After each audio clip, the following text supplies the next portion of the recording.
Feliz tarde, mis queridos socios de aprendizaje. Bienvenidos a Desafiándote, el programa que conduzco desde hace ya varios años, los días viernes, trayendo personas muy interesantes que presentan principalmente temas relacionados con el aprendizaje.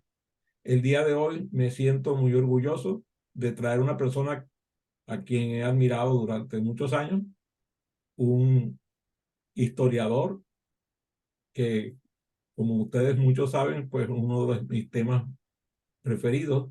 Así que el día de hoy traigo a un venezolano de excepción, a Rafael Arraiz. Bienvenido, Rafael, ¿cómo te va? Muy bien, muchas gracias, Adrián, por la invitación. Un placer estar contigo. Bueno, fíjate que las personas a veces piensan que la historia no es fundamental, hasta el punto de que en los currículums de las escuelas, de los liceos e incluso de las universidades, el tema de la historia ha ido desapareciendo de forma progresiva. ¿Por qué crees tú que es fundamental para una persona estudiar historia? Bueno, porque te enriquece la vida fundamentalmente, porque te permite conocer tu pasado, tus raíces, ya sea tu historia personal o la historia colectiva de la comunidad, del país o del continente o de la civilización de la que formas parte. Desconocer la historia es un poco como navegar a ciegas, sin instrumentos, sin saber de dónde venimos ni hacia dónde vamos, ¿no? Y realmente la ignorancia, como es la fuente de casi todas las calamidades. De modo que la ignorancia de los hechos históricos pues trae muchísimos problemas prácticos. Lo que pasa es que la gente suele no entender esto y cree que los problemas prácticos se reducen a saber cómo hacer un arroz o cómo freír unas papas, que eso está muy bien, pero también los problemas prácticos se resuelven conociendo el origen de los problemas de la actualidad, y el origen siempre está en el pasado. Wow. ¿Cuáles son, según tú, las principales razones por las cuales las personas deberían interesarse en aprender sobre esos eventos pasados a los cuales te refieres? Bueno, hay muchas razones. Una primera razón es la curiosidad, el interés que cada quien pueda sentir por su pasado de manera natural, y cada quien escoge el sector de la historia que le interesa. Hay lectores de historia de la guerra, hay lectores de historia de biografías, hay lectores de historia gastronómica, de historia económica, de historia política. Cada vez hay más ramas de la historia y más posibilidades de abordarla.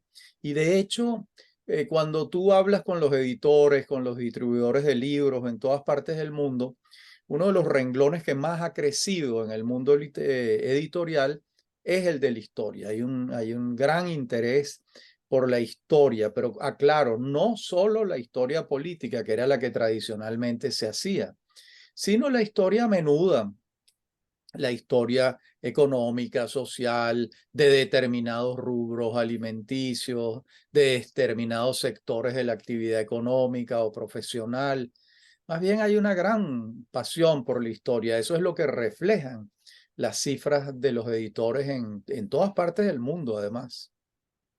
Fíjate que he estado escuchando de forma sostenida personas, por ejemplo, del mundo de la ciencia, incluso también del mundo del arte, que dicen que lo más importante es la ciencia, lo más importante es el arte, pero que lo segundo en importancia es la historia de la ciencia y la historia del arte. ¿Qué opinas al respecto? Bueno, no hay nada más importante uno que otro. La vida humana es una sola. El hombre ha tenido un desarrollo científico maravilloso, también lo ha tenido artístico. Lo importante es mantener el ideal aristotélico, que es el equilibrio. Cualquier exageración, cualquier extremismo, es decir, decir lo único que importa es la ciencia, eso es equivocado. Decir lo único que importa es el arte, eso es equivocado. Hay que buscar un equilibrio, el equilibrio aristotélico, eso que él llamaba el aura mediocritas, el centro. Entonces, hoy en día sabemos por el desarrollo de la ciencia y de la filosofía y de la psicología que lo que se buscan son personalidades armónicas.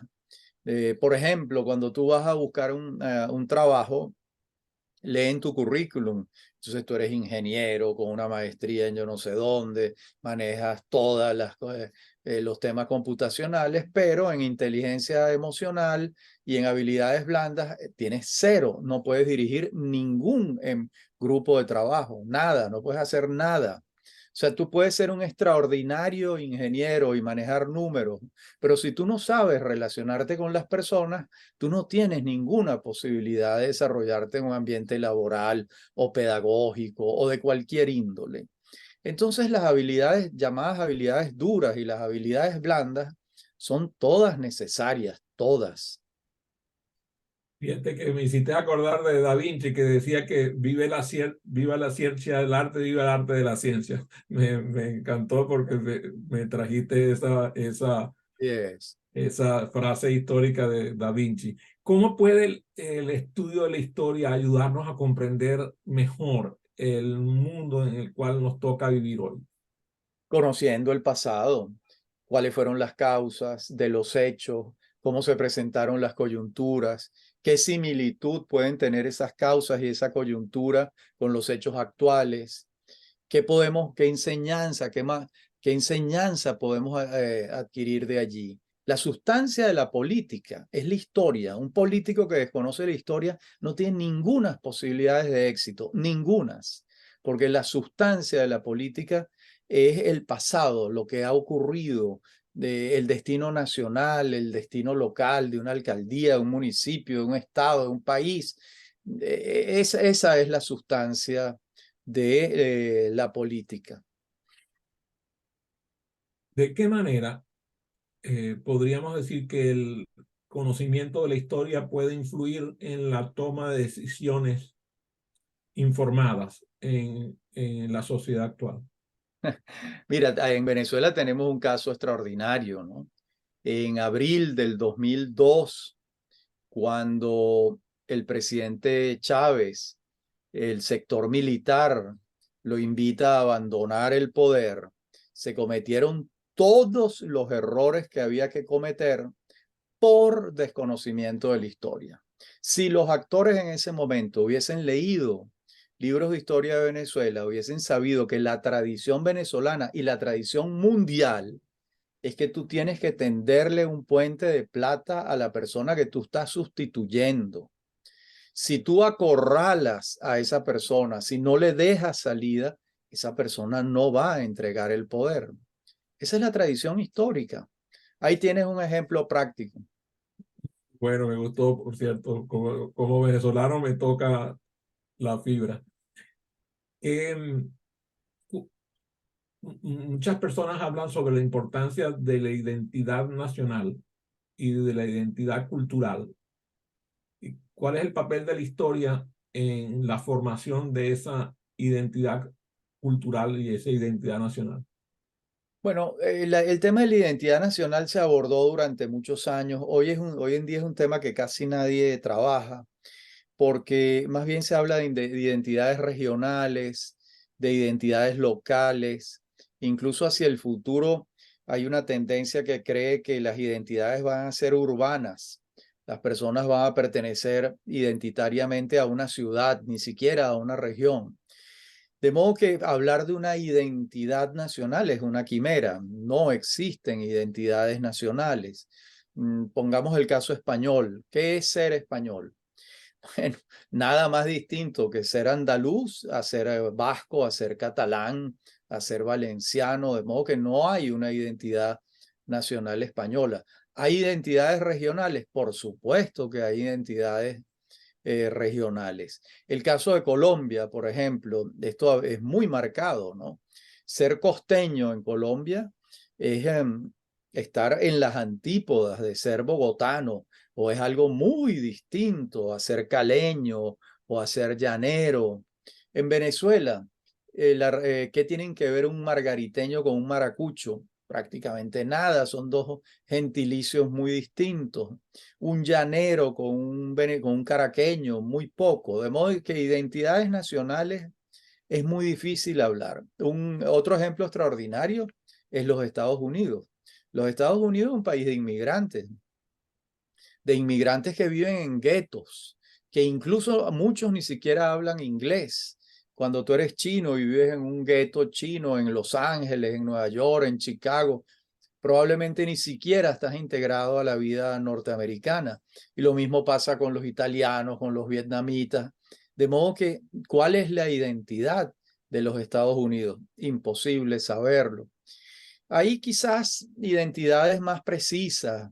Eh, Alguien pudiera decir, los italianos, para nada. Los italianos son un conjunto de principados de integración muy tardía, en 1860. Los alemanes, todavía más complejos, una integración de 1880 con Bismarck. Entonces, hablar de identidades nacionales hoy en día es muy difícil.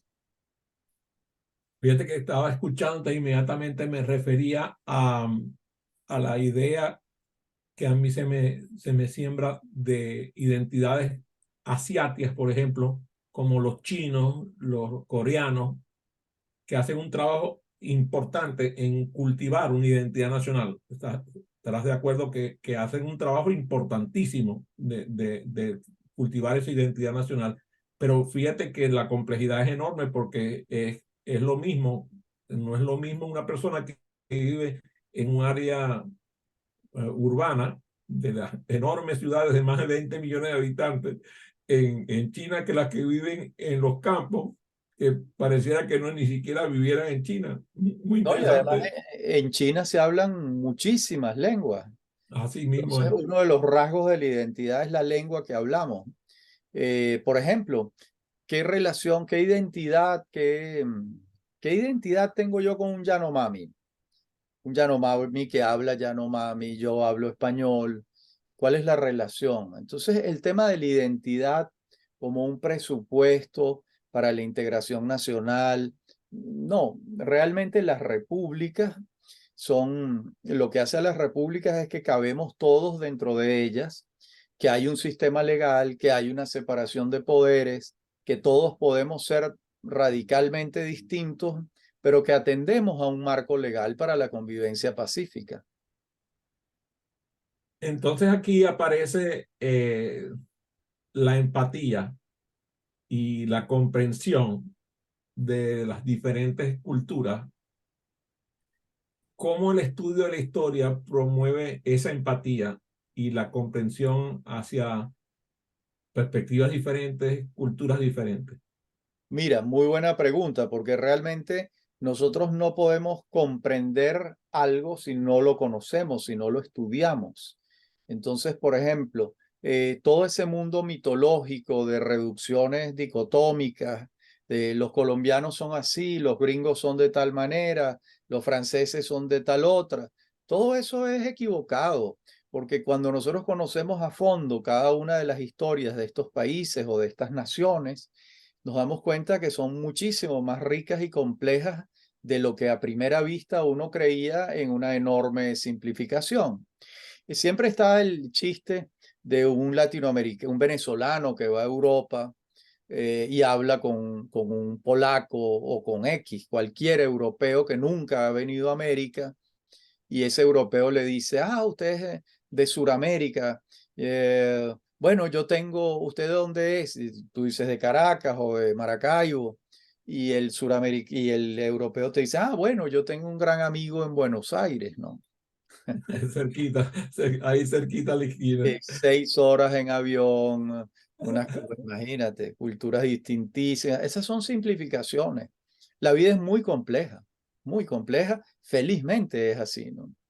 Lo importante es que cuando tú, por ejemplo, a mí me ha ocurrido, como sabes, a mí me encanta viajar. Entonces, una de las cosas que he hecho toda mi vida es estudiar la historia del país destino que voy a visitar.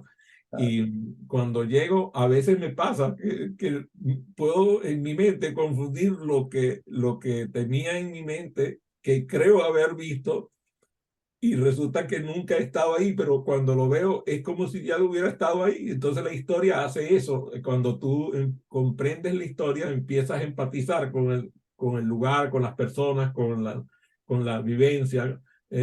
Me parece extraordinario el efecto que causa la historia en los seres humanos. Entonces, ahora quiero entonces preguntarte que cómo puede, más bien, dame un ejemplo de cómo un momento histórico puede tener una repercusión significativa en la actualidad según la perspectiva de un historiador. Bueno, el ataque de Osama Bin Laden a las Torres Gemelas en Nueva York, eso cambió la geopolítica del mundo completamente. Es una decisión de Bin Laden con su equipo, estrellan los aviones, tumban las torres, cambia toda la geopolítica norteamericana en relación con buena parte del planeta. Y así hay infinidad de ejemplos, ¿no? Acaba de ocurrir la invasión de Putin a Ucrania, cambió toda la geopolítica europea y prácticamente mundial, ¿no? De modo que eh, es incesante, incesante, porque lo que sí es distintivo de la historia del hombre es el cambio permanente. Lo que pasa es que en muchos casos son cambios muy grandes y entonces uno dice, mira el gran cambio que hubo aquí. Sí, pero hay cambios pequeñitos, imperceptibles, que van conduciendo a que haya cambios en determinado momento mucho más grandes.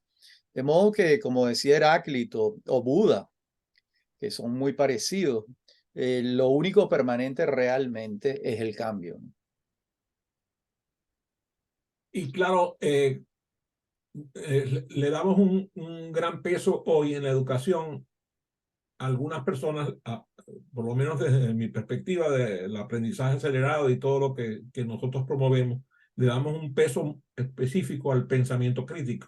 Claro, por supuesto. Y entonces te preguntaría yo, ¿qué relación existe entre el aprendizaje de la historia y el desarrollo del pensamiento crítico? Muchísimo, muchísimo, porque la historia es un escenario que te permite el desarrollo del pensamiento crítico.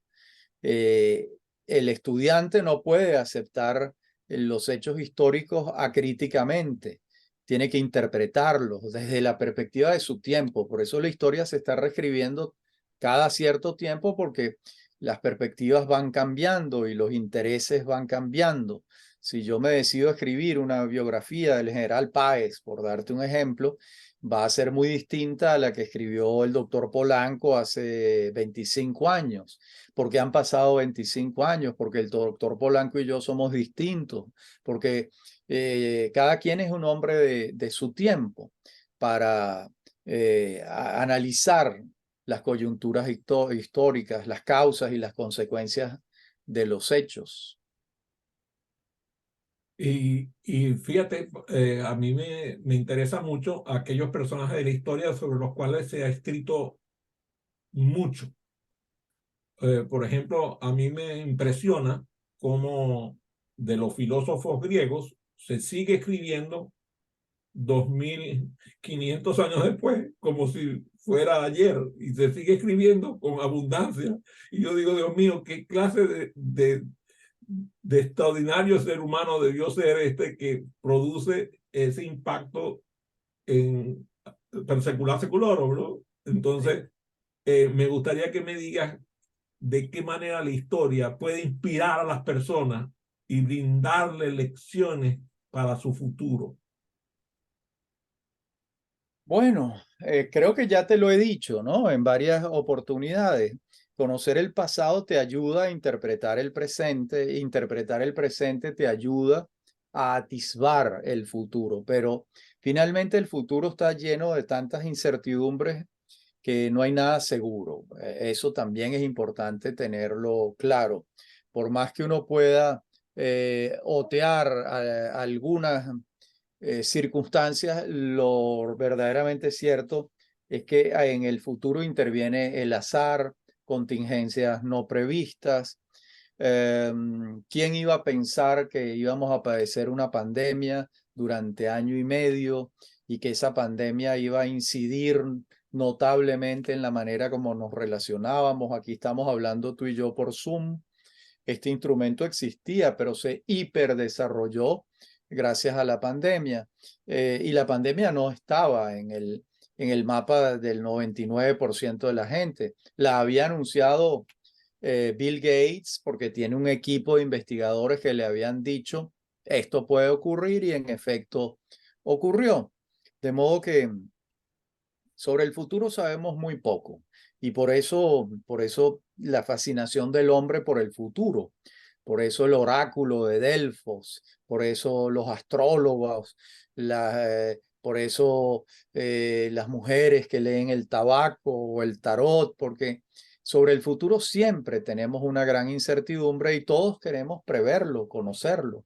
Sentimos una gran curiosidad por nuestro futuro porque es el universo que verdaderamente no podemos controlar totalmente.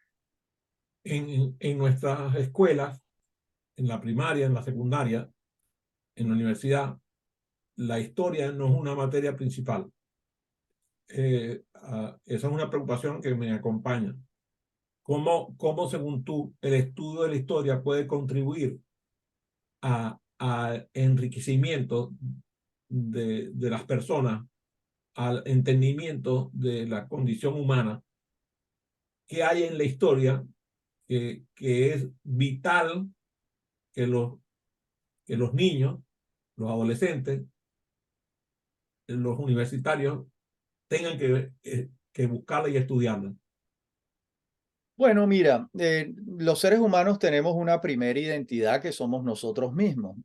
Después esa identidad se fortalece y se forma en la relación familiar, nuestros padres, nuestros hermanos, y después se va ampliando con la familia extendida y después se amplía por el barrio donde crecemos y después se amplía todavía más por el municipio, por la ciudad, por el país, por la nación de la que formamos parte. Todos sentimos curiosidad por conocer de dónde venimos. ¿Para qué sirve eso? Bueno, es la esencia del hombre. Si los seres humanos no tuviesen memoria, no serían seres humanos. Fíjate, por ejemplo, ¿qué es la demencia? ¿Qué significa demencia? Perder la mente. ¿Y de qué está hecha la mente? De la memoria. Si nosotros no tenemos memoria, nosotros no somos seres humanos. Y por eso esos seres, esa gente que se educa sin conocimiento histórico, son seres humanos muy empobrecidos por las circunstancias. Entonces, ¿qué le diría yo? ¿Qué es lo que tú me estás preguntando? ¿Por qué es importante conocer el pasado?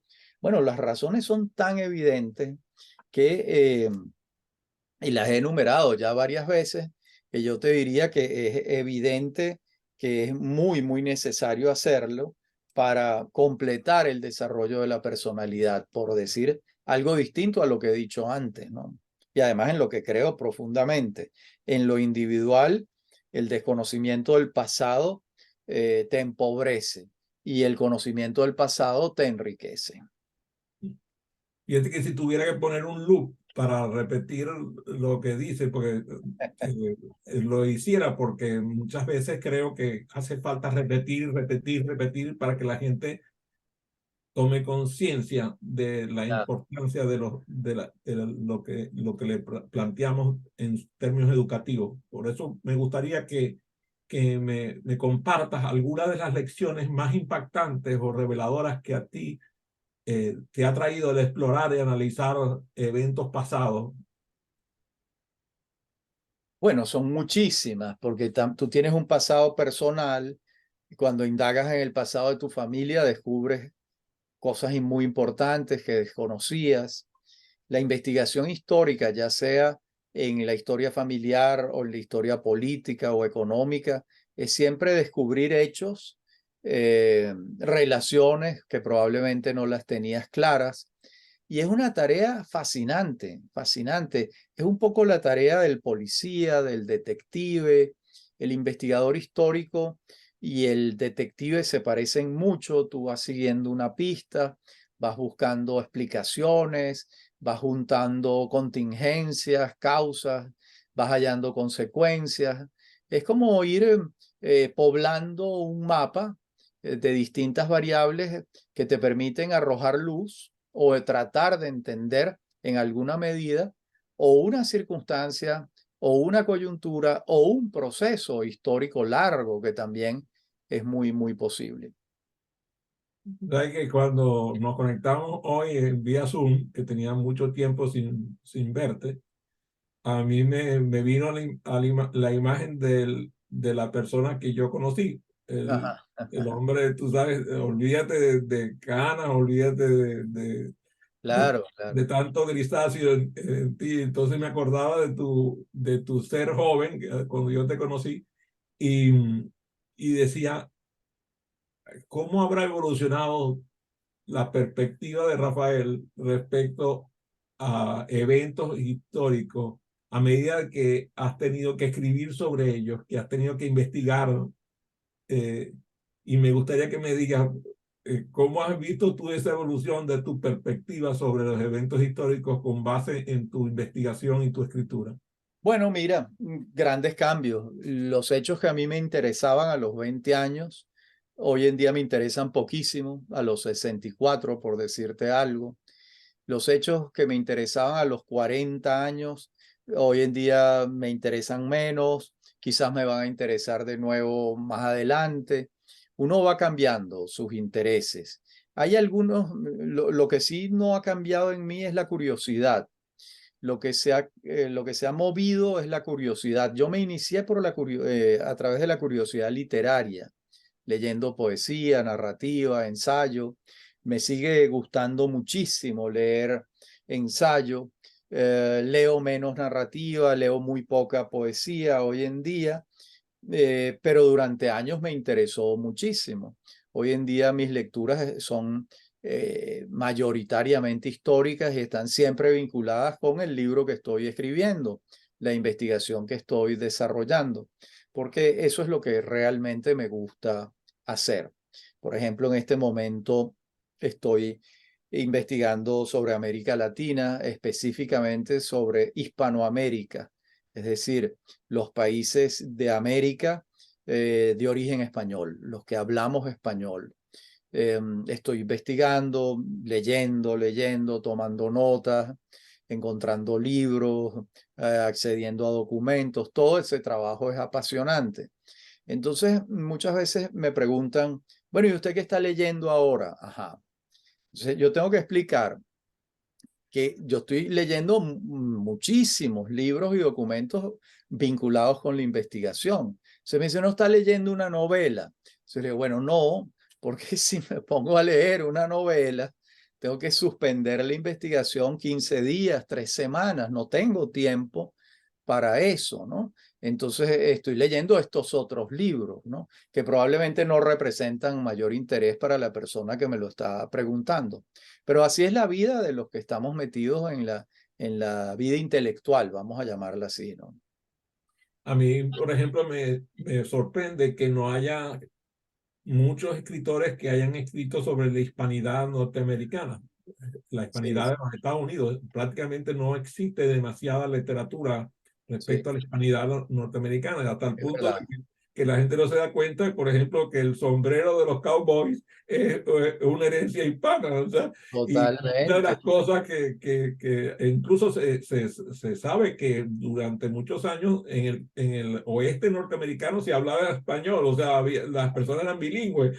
Y ahora no es así, o sea, las personas no son bilingües porque prácticamente muchos de ellos incluso se pusieron reticentes a hablar español porque era, como decimos nosotros en Venezuela, una raya para la gente, ¿no? Pero Claro. entonces me encantaría que alguien se dedicara, Dios mío, ¿por qué no será que alguien se dedique a investigar la hispanidad en los Estados Unidos para sacar adelante muchas de las falacias que hay con respecto a la población hispana en los Estados Unidos? ¿No te parece? De acuerdo, sí, me parece un muy buen tema. Coincido contigo en que se ha estudiado muy poco y que amerita que algún grupo de gente se dedique. Sí. ¿Qué has descubierto tú en cuanto a patrones o conexiones entre periodos históricos o que pueden ofrecer una perspectiva sobre la historia humana? Oye, bueno, lo que pasa es que yo no creo, yo no encuentro en mis estudios históricos que la historia se repita. Yo sé que hay mucha gente que cree en eso, en que hay ciclos históricos. Yo no creo en eso para nada. Creo que pasan cosas parecidas en un presente a las que ocurrieron en determinado pasado. Pasan cosas parecidas, pero en ningún caso idénticas. Idénticas nunca, realmente, ¿no? Entonces, decir, bueno, ahora vamos a tal ciclo, ahora viene tal cosa, ahora viene tal otra es arriesgado decirlo, ¿no?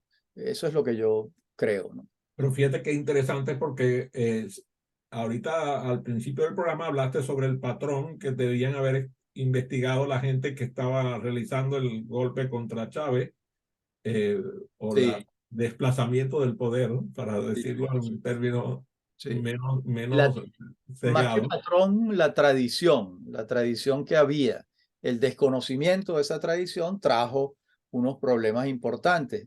Pero una cosa es la tradición y otra es un ciclo. Entendido, Porque perfecto. si fuesen ciclos históricos, bueno, yo no tendría, nadie tendría trabajo. Sencillamente nos sentamos a esperar a que las cosas ocurran, porque es un ciclo. Entonces, Muy ahora bien, ocurrió esto, ahora viene aquello, ahora viene lo de más allá. Bueno, estas son ideas mitológicas que tiene la gente, ¿no? muy bien. ¿Cuál para ti ha sido el desafío más significativo que has enfrentado como escritor de historia? ¿Y cómo superaste ese desafío? Bueno, han sido muchos desafíos, ¿no? Por lo general, el desafío más grande es conseguir la información, las fuentes documentales que te permitan construir una historia, ¿no? Ahí es donde está la tarea más urgente, ¿no? Yo acabo de terminar de escribir una historia de la ciudad de Caracas y hubo periodos de esa historia donde tenía suficiente información, pero hubo otros en los que no. La historia reciente tuve que reconstruirla con entrevistas, acudiendo a la prensa porque no hay libros escritos. La última historia de Caracas que se publicó fue en el año 1980, hace, Wow, hace ya 43 años, y esa historia de 1980 terminaba en 1945. O sea que yo antecedentes bibliográficos de lo que estaba haciendo los tenía hasta 1945. Del 45 para acá, pues me tocó reconstruir con una indagación en múltiples fuentes no bibliográficas, sino hemerográficas, entrevistas, acceso a documentos, memorias y cuentas del Ministerio de Obras Públicas, del Ministerio de Transporte y Comunicaciones, del Ministerio de Ambiente y Recursos Naturales Renovables. Entonces, ahí hay un desafío cuando no tienes suficientes fuentes, ¿no? ¿qué, qué, qué consejo le darías a alguien que desea escribir sobre historia y compartir ese conocimiento con el público? Bueno, un buen consejo que yo les daría es que hicieran algo que yo no hice. Yo, por ejemplo, me arrepiento mucho de no haber puesto un grabador, hoy en día un teléfono, frente a mi padre y a mi madre, y que ellos me contaran todo lo que ellos sabían de sus antepasados. Para mí saber algo de un bisabuelo mío, que vendría siendo un abuelo de ellos, o saber algo de un tatarabuelo mío, que vendría siendo un bisabuelo de ellos, es una tarea casi imposible. Entonces, ustedes quieren ser historiadores, pónganle un teléfono al papá, a la mamá, a la tía, y que hablen, porque esa información, si ustedes no la recogen, va a ser muy difícil después que la tengan. Que partan en el ejercicio de la historia familiar. Partan de allí, ahí se van entrenando.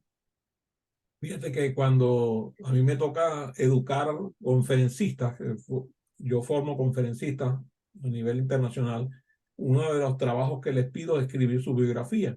Muy bien. Y muy interesantemente, a mí me tocó en mi propio quehacer hacer algo parecido. Y Ah, logré, gracias a parientes míos que también eran acuciosos en la información, llevar la historia hasta mediados de los 1700. Y me sorprende gratamente el notar cómo la historia familiar hace que tú aprecies más a tu padre, a tu madre, a tus abuelos. Incluso me encanta conversar con mis hijos y ahora con mis nietos sobre mi familia, sobre lo que somos como familia. Me encantan. Gracias por mencionar ese tema porque me resulta esclarecedor. ¿Cómo has enfocado tú ahora en esta etapa la selección de los temas para tus próximos libros y, Bueno, buena pregunta. que vas a publicar? Buena pregunta. Yo por lo general me debato entre 2 o 3 temas y finalmente el corazón es el que me dice cuál escojo. Es decir, tiene que gustarme mucho un tema para que lo desarrolle, porque si no me gusta no lo voy a hacer. No lo voy a hacer con la pasión, con el gusto que requiere. A veces me encargan trabajos eh, y los rechazo. Digo, mira, no, ese tema no me interesa, esa investigación histórica sobre ese personaje no me interesa. Otras veces sí y los asumo con una gran pasión. Para responder tu pregunta, los temas se te van presentando. También en mi caso, me llaman mucho la atención los temas sobre los que no se ha escrito nada o muy poco. Por ejemplo, tú vas a buscar una historia panorámica y general del petróleo en Venezuela y antes de la mía, que se publicó en el año 2016, la única que se había publicado fue la de un scholar norteamericano, una tesis doctoral que se publicó en el año 54. Entonces, bueno, eso es un aliciente importante. Tú dices, estoy escribiendo algo que no existe, que va a tener una gran utilidad. Lo mismo pasó con esta historia de Caracas, por lo que te señalé antes. Pero lo mismo pasó con el coro de las voces solitarias, que es la historia de la poesía venezolana, que es todavía más dramático. Nunca se había escrito una historia de la poesía venezolana, es la única que hay. Entonces, encontrar nichos totalmente vírgenes en los que tú puedes hacer un aporte es algo que entusiasma mucho también. Fíjate que inmediatamente que nombraste la historia de la poesía, me vino a la mente la historia de Teresa Carreño, cuando a mí me tocó buscar información sobre la historia de Teresa Carreño. Sí. Y tú sabes, y quedarme totalmente, o sea, yo sabía que era un personaje gigantesco, pero no me imaginaba el tamaño de Teresa Carreño. Es un gran personaje, O sea, estamos hablando de la mujer universalmente más reconocida de Venezuela en el mundo. O sea, es en increíble. la historia, sí, Sí. totalmente, totalmente. Entonces, me encanta eso. Ya para finalizar, te preguntaría, es una pregunta que no la quiero que la vayas a ver como algo egocéntrico. ¿Qué impacto crees tú que hoy tienen tus obras en la educación y el entendimiento público de la historia por parte de los venezolanos y de la gente que llega a tener la suerte de leer tus libros? Bueno, yo creo que algún impacto tiene, sobre todo en el bachillerato, una obra que publiqué en el año 2006. Los estudiantes de cuarto año de bachillerato que ven obligatoriamente historia de Venezuela, la leen por una historia mía, que se llama Historia Contemporánea de Venezuela. Cuando llegan a la universidad, los alumnos me dicen, pero si usted es el profesor del libro verde, porque ese es un libro verde en el que ellos estudiaron en cuarto año, ¿no? Bueno, eso me alegra mucho porque ese libro verde después en la universidad se convierte en otros libros, pues, en otros libros míos que ellos siguen. Yo me siento contento, satisfecho. La tarea de educar es una tarea que me gusta muchísimo, no solo en el aula, que la disfruto mucho, tanto en pregrado como en posgrado, sino a través de los libros, a través de la radio y ahora a través de la televisión, porque desde hace 6 programas, mes y medio, tengo un programa semanal en Venevisión, los domingos a las 9 de la mañana.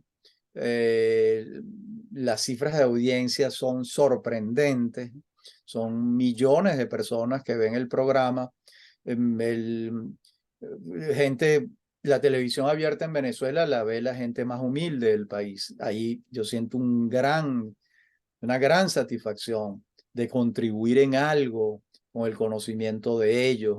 Cuando voy al mercado, la cajera me comenta el programa del domingo. Ayer vino un plomero aquí a la casa y me dijo que él no se pelan los programas del domingo a las 9 de la mañana. Los motorizados del automercado ven los programas. O sea que es algo que me emociona muchísimo porque es gente ávida de un conocimiento que no lo tiene a mano y que ahora a través de este programa de Venevisión puede llegarles, ¿no? Por cierto que quizás no lo recuerdes, pero yo cuando te conocí en Venevisión. Ah, mira tú, Y de eso ha pasado mucha agua bajo los puentes, muchos pero años, sí, sí, sí. muchos años te conocí en Venevisión y me acuerdo incluso de las circunstancias en que nos conocimos. Me alegra muchísimo haber tenido la oportunidad de entrevistarte en este programa. Por favor, Sí. recuerden que van a poder escuchar este programa en su totalidad en nuestro canal de YouTube con mi nombre y mi apellido, Adrián Cotín, con doble T y N. Allí va a estar además publicado en todas mis redes, Facebook, LinkedIn, Twitter. Así que por favor sigan aprovechando esta conversación maravillosa que tuvimos con Rafael Arraiz. Te dejo los micrófonos para que te despidas de la No, audiencia. Adrián, muchísimas gracias por esta conversación. Ha sido muy grata. Hemos tocado temas vinculados con la historia, con la vida del país. De verdad que muy agradecido con esta conversa. Muy agradable. Gracias y que tengan una feliz tarde. Igualmente.